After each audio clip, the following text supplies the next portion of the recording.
soo dhawaada guys, isku soo noqod wanaagsan.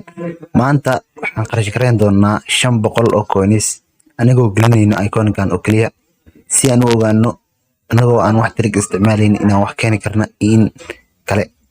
Okay, markii ugu horreysay waan furnay wax imaaday waa aniga lasbayba release aan iska dhigayna sababtoo uma baahnin anaga waxaan raadinaynaa waa iconic.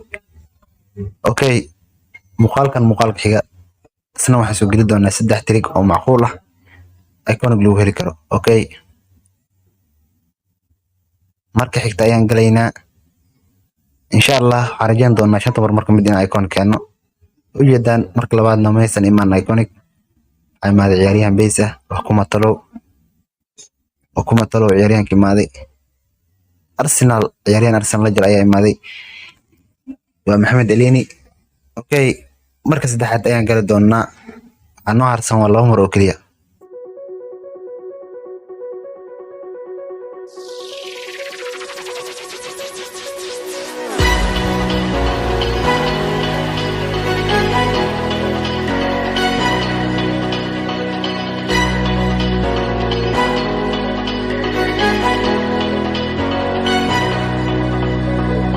Okay, markii saddexaad waxa imaaday waa Alex Telles waa LB oo ciyaara kooxda Manchester United. Waxa inoo harsan 2 mar kaliya ayaa inoo harsan. Waxaan rajayn doonaa labadaas mar inaan mid ka mid ah iconic keeni doono mise labadaba keeni doono. No.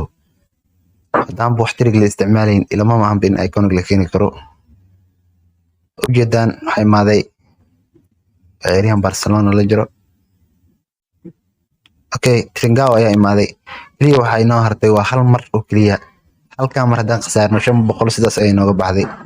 Okay, markii ugu dambeysay ayaan gali doonaa isla socod wanaagsan.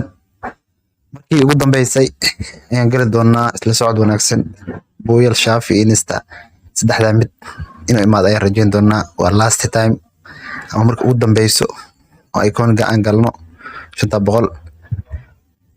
Okay, markii ugu dambeysana ujeedaan wax iconic maysan noo imaan 500 oo coins oo naga khasaartay awgeed. insha Allah muuqaalka xiga waxaan soo gelin doonaa 3 trick oo macquul ah oo lagu heli karo iconic maadaama 500 oo coins iga khasaartay si lamid ah sidaas si aysan idinka khasaarin.